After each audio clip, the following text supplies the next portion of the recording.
Oi, pessoal da TV Abrale, estou aqui hoje com o Dr. João Prates, ele que é infectologista da BP, a Beneficência Portuguesa de São Paulo, e vamos falar sobre a vacina para a Covid e se os pacientes com câncer podem tomar.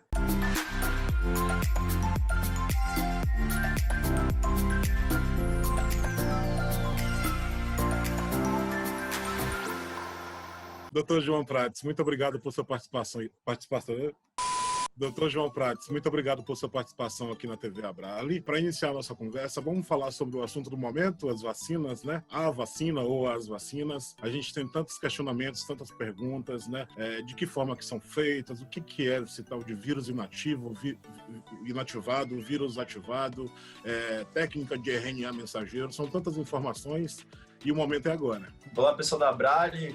Grande Thiago, um prazer estar aqui com você e com nossos ouvintes, espectadores aí. Espero poder ajudar a esclarecer as dúvidas. Na verdade, é mais fácil do que parece, pessoal. Vamos lá que a gente vai traduzir isso de uma maneira simples, todo mundo vai entender e, mais importante do que tudo, mostrar aqui para vocês a segurança das vacinas. Vamos falar um pouquinho de como cada uma dessas vacinas funciona e como essas técnicas de desenvolvimento de vacinas funcionam, né? Então, a primeira técnica básica aí que é aplicada no coronavírus, também foi aplicada em um monte de outras coisas, como por exemplo na influenza, né? É que você pegue o vírus, o Covid, a doença, o vírus ele mesmo, né? E submeta a um tratamento com uma substância química que inativa o vírus, torna ele incapaz de infectar células, tá? Então, a ideia é o seguinte, a gente destrói essa propriedade do vírus de se reproduzir, mas os componentes dele estão todos ali. Então, quando você dá esse vírus inativado para uma pessoa, ele não vai infectar, não vai causar nenhum tipo de doença em nenhuma pessoa, só que ele tem aquelas proteínas, aquelas coisas ali que vão induzir o sistema imunológico a pensar que é como se fosse uma infecção. E aí o sistema imunológico vai responder,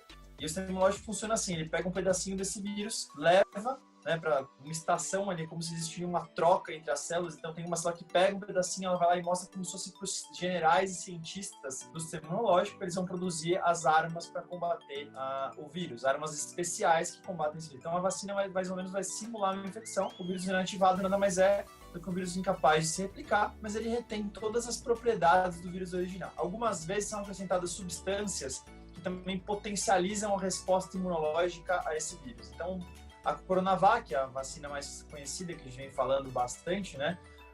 Ela tem essa característica, é uma vacina de vírus inativado, então a gente pega o coronavírus, joga uma substância que inativa, e tem uma outra substância que meio que potencializa, chama a atenção do sistema imunológico, e é basicamente isso. Então essa vacina, ela nunca vai causar doença. O vírus é inativado, então é impossível que você fique doente por causa dessa vacina. E para nossa situação especificamente, para as pessoas com problemas de sistema imunológico, câncer, que fazem tratamentos, né, transplantados, essa vacina é segura, porque justamente ela não vai causar doença. É impossível que esse vírus cause doença. Uma outra plataforma que ganhou peso aí, que é da vacina da Pfizer, a mais conhecida, mas tem outras vacinas rolando aí, é a vacina de RNA mensageiro. E aqui é importante esclarecer uma coisa, que existe um boato rolando por aí que a vacina de RNA mensageiro altera o seu DNA, isso não tem nada a ver, isso é um erro conceitual das primeiras aulas de biologia. Então vou tentar explicar para vocês mais ou menos como é que é. O seu DNA é como se fosse uma enciclopédia onde tem todas as receitas de tudo que tem no seu corpo, tá? É basicamente isso que é o seu DNA. Isso fica quietinho num lugar fechado que chama núcleo da célula, isso fica quieto lá dentro. O RNA nada mais é o seguinte, você imagina que como se a gente pudesse abrir uma página do DNA, olhar ela ali e falar assim, nossa, eu quero uma linha desse DNA. Tirasse uma Xerox e aí sai essa Xerox e ela vai para a fábrica que vai produzir essa receita. É mais ou menos assim que funciona. Quando eu dou um RNA para a pessoa, esse RNA, um RNA que eu fabrico no laboratório, então um RNA que parece o RNA do coronavírus, que vai produzir umas proteínas que são que nem o coronavírus, é como se eu desse a receita já pronta.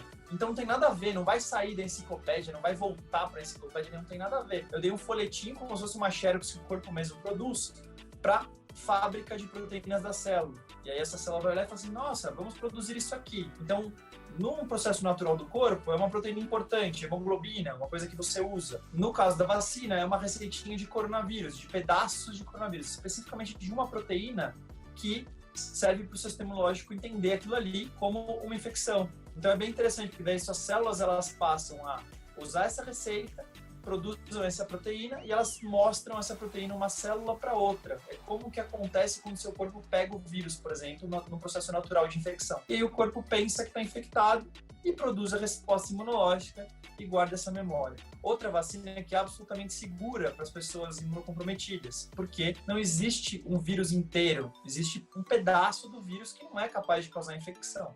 Então ela é bastante interessante, né? Então não tem nada a ver, ela não modifica seu DNA.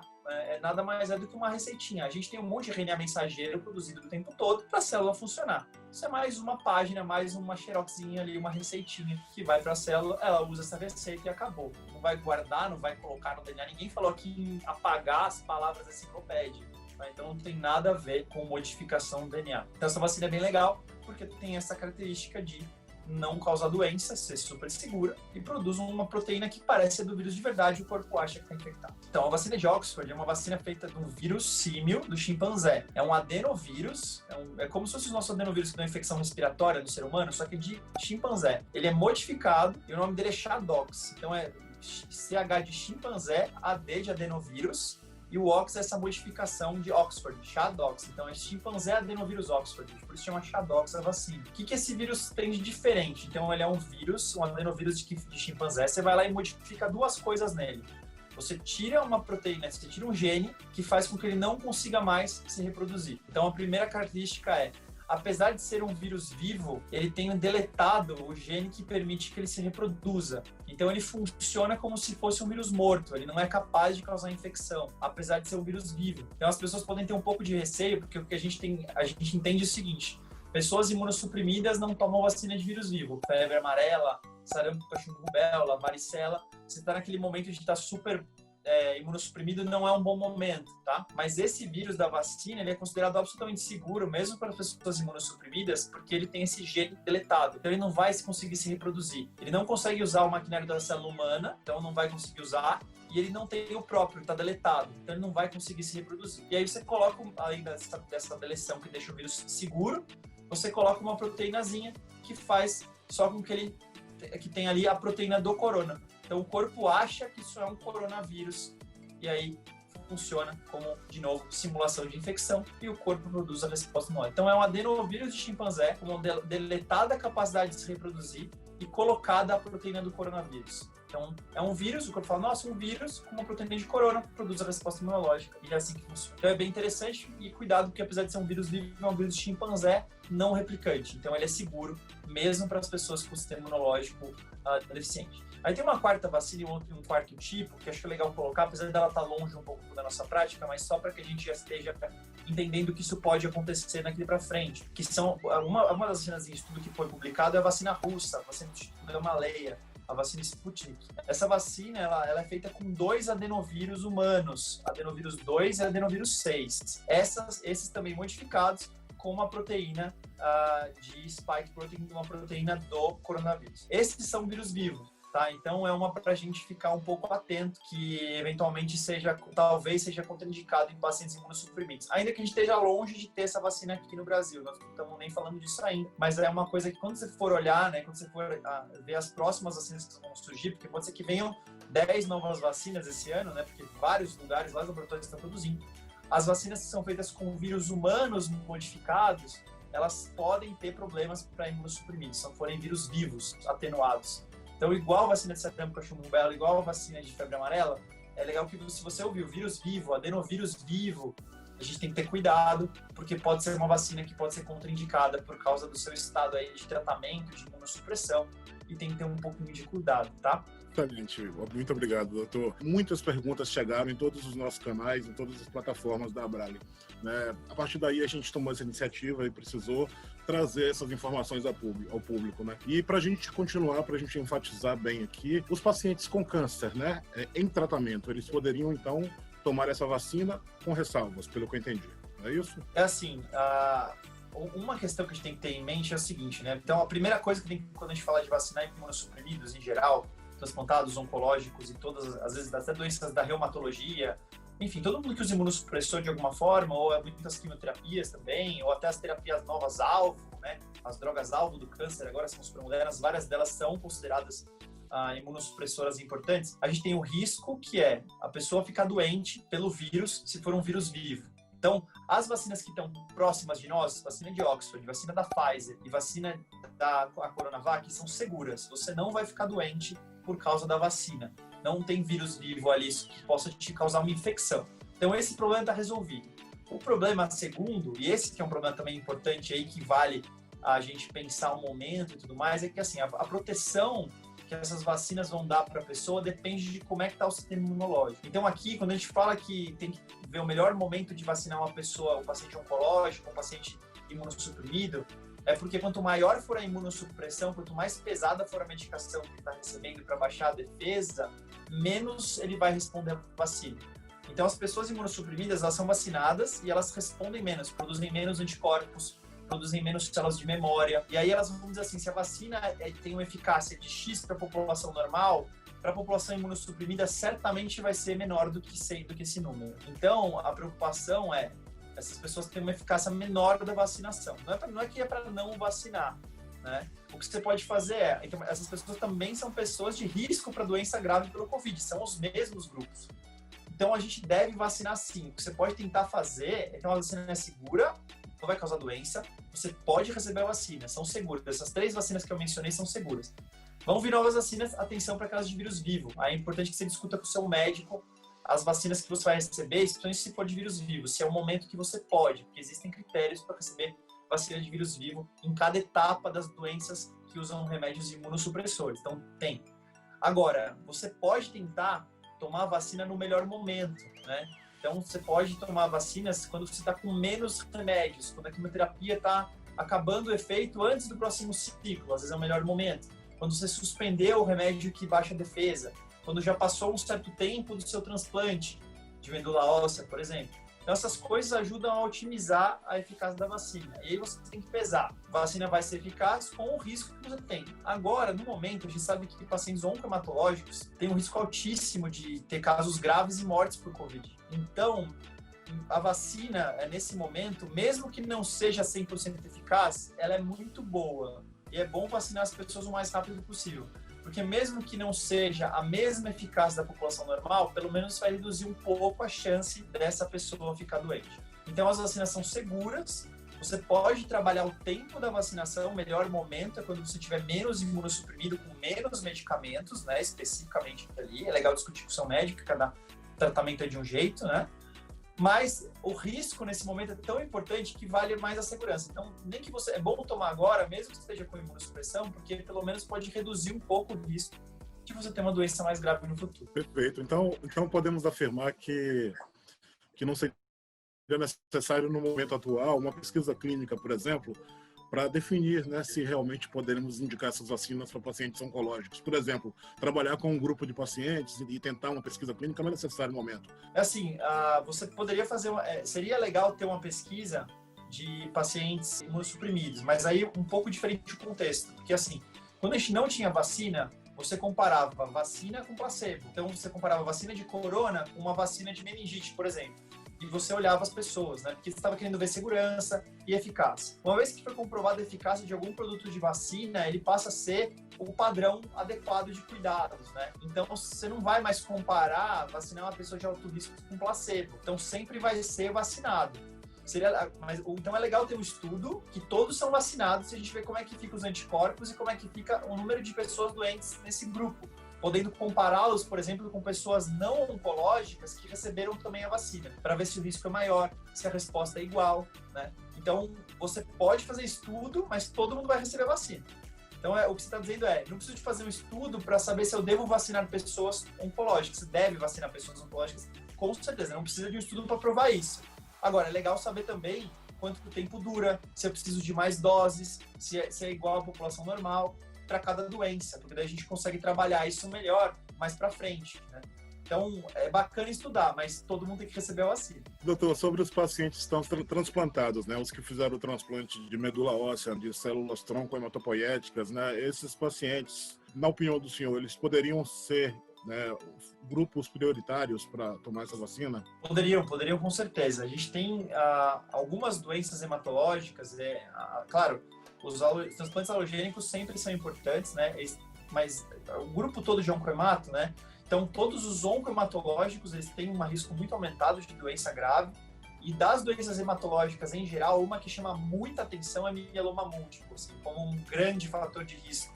Porque geralmente é uma doença que acomete pessoas mais velhas. Aí soma mieloma com a idade com outras doenças. E isso vira uma chance maior ainda de doença grave. Então, deve-se priorizar todos os pacientes oncohematológicos, assim como uma população de alto risco para mortalidade, em especial os pacientes com mieloma, até eu diria, que chama atenção. Então, são populações, sim, com risco aumentado de casos graves e de mortes, infelizmente. Chegando a números muito altos, dependendo de você juntando tudo. Mieloma muito antigo, uma pessoa muito idosa, tem problemas do coração, dos rins, dos pulmões e tudo mais, e mieloma. Quer dizer, essas pessoas têm um risco muito aumentado de doença grave, né? Então, elas são prioritárias, sim, para vacinação. Está lá naquelas populações de alto risco que a gente deve se preocupar. Muito bom falar sobre o mieloma múltiplo, né? É uma patologia muito importante, né? Que a gente sempre tem muita atenção, muito cuidado. É uma das patologias abraçadas pela Abrale, né? Eu sou paciente de LMC, leucemia mieloide crônica, né? E hoje o grupo de crônicas, vamos falar assim, né? Tanto a mieloide quanto a linfóide crônica. Eu acho que grande parte das perguntas que chega na Abrale é desse grupo. Esse grupo porque a gente faz uso de uma quimioterapia oral, né? É muito raro você ver alguém imunossuprimido, mielossuprimido. Então aí as dúvidas são naturais, né? Muitas perguntas surgem. Tenho certeza que esse vídeo vai sanar as perguntas de muita gente, né? Muitos questionam o tempo com que essa vacina chegou, né? Nas mãos, com que o mundo produziu, né? Com que o planeta gerou essas vacinas, né? Eu costumo dizer que são estudos que já pegaram, né, em andamento, estudos que já aconteciam, né? O coronavírus não é novidade, só é um novo coronavírus. Eu não sei se a minha resposta está dentro do que é correto, mas eu falo mais ou menos por aí com os pacientes. Não, tá sim, isso. Assim, a gente tem que entender que uma coisa é uma epidemia de 2003, uma coisa é uma epidemia de 2009, uma coisa é de 2020, 2021, né? Então, a gente está lidando com... Existiam várias técnicas de tentativa de desenvolvimento de vacina para uma série de doenças e elas foram aplicadas ao coronavírus. Quando todo mundo encara a mesma ameaça, é natural que você consiga um número enorme de voluntários e pessoas muito rápido para fazer um teste de vacinação e que você consiga incluir milhares de pacientes rapidamente e que você tenha resultado. Quando uma doença é menos frequente ou menos comum, a gente não está em epidemia, às vezes é até mais difícil. Vocês devem saber na hematologia, na oncomatologia, recrutar pacientes, às vezes, os estudos vão pondo 1, 2 pacientes, 3. Coronavírus foi assim, né? 2 milhões de casos no Brasil. Então, vamos lá, peraí. Então, dá para fazer um estudo com 6 mil pessoas, com 10 mil pessoas, para várias vacinas. 2 milhões, gente, é um número enorme. Então, assim, todos os cientistas do mundo encarando a mesma ameaça e todos tendo que fazer estudo da mesma forma. Era natural que ia sair muito mais rápido do que o habitual, só pela característica de como as coisas estão. E aí as vacinas, a gente tem estudos de segurança, foram os primeiros, né? Um monte de vacinas, vocês podem ter certeza, que parou na bancada ou na fase 1, fase 2, porque as pessoas não geravam anticorpos e acabou. Então, a gente está vendo 3, 4 produtos de vacina dando super certo agora, porque deve ter tido 200 que foram testados e que não deu certo. A gente está pegando um dos melhores e que tiveram lá milhares de pacientes tomando a vacina para ver se era segura, depois milhares de pacientes tomando para ver se tinha anticorpos, depois milhares de pacientes tomando para ver se era eficaz de verdade. Todas as fases foram cumpridas com o rigor científico e os artigos dessas vacinas mais importantes que nós estamos acompanhando aqui estão publicados nas melhores revistas do mundo. Quem quiser acessar os resultados e tiver dúvidas, fala assim, nossa, será que é seguro mesmo? É publicado nas revistas mais difíceis que tem de publicar, com as pessoas mais críticas, que mais vão lá olhar seu estudo e vão criticar e mexer e falar isso aqui está errado e não vão aceitar qualquer problema técnico no seu estudo. Então, as vacinas têm demonstrado o quê? Que a gente está com a tecnologia muito mais avançada, a gente está muito mais preparado. Existe um trabalho conjunto global contra a mesma doença e é uma doença muito prevalente, muito incidente, um monte de casos o tempo inteiro e que tem uma duração curta. Você não precisa olhar 6 meses, 1 ano, 10 anos o cara para saber se funcionou o remédio, né? Se funcionou a vacina. É rápido. 6 meses já sabe se funciona ou se não funciona, porque os casos estão bombando, né? Então, a situação epidemiológica, tudo que está acontecendo no mundo, favoreceu que as vacinas fossem desenvolvidas em tempo recorde, mas com todos os estudos, fase 1, fase 2, fase 3, e tem um monte de vacinas que não foram para frente. Isso que a gente tem que entender. Não é que alguém foi lá, a primeira vacina que testou foi 100% maravilhoso e está falando que deu tudo certo. Não. Vários estudos, várias questões e todas muito bem esclarecidas. Então, a gente, cientificamente, todas as vacinas estão muito bem embasadas em segurança, em eficácia. Isso é que deixa a gente bem tranquilo de falar, dá para vacinar, tem que vacinar. A vacina vai resolver o problema. A primeira vacina nunca vai ser 100%, isso é normal. Mas ela é muito eficaz, por exemplo, em reduzir casos graves e mortes. Então, as pessoas podem ficar doentes, mas não vão ficar graves, não vão para o hospital e não vão morrer. Isso já é suficiente no momento de plano de epidemia. Daqui uns anos, talvez venha uma vacina que seja 99% eficaz em todas as situações. Ótimo, vamos guardar essa vacina e vamos assumir essa como a melhor vacina que tem. Mas para agora, qual é a melhor vacina? A que nós temos, que reduz as mortes, que reduz os casos graves. É isso que a gente precisa agora e essa é a primeira necessidade. Dr. João Prates, muito obrigado por sua participação aqui na TV Abrale, trazendo essa sequência de informações confiáveis, qualificadas, positivas. A gente vive um momento agora de muita esperança, né, com as vacinas. E a gente está salvando vidas, né, com essas informações que aqui foram trazidas. Tiago, um prazer estar com você aqui hoje. Eu agradeço a pessoa da Abrale pelo convite e agradeço aos nossos espectadores aí pela atenção. Tenha um ótimo dia. Se você gostou desse vídeo, não se esqueça de curtir, de deixar o seu comentário, de se inscrever no nosso canal e ativar o sininho para receber as notificações de cada novo vídeo. E não se esqueçam, paciente informado é paciente empoderado. Sejam protagonistas do seu tratamento. Tchau, tchau.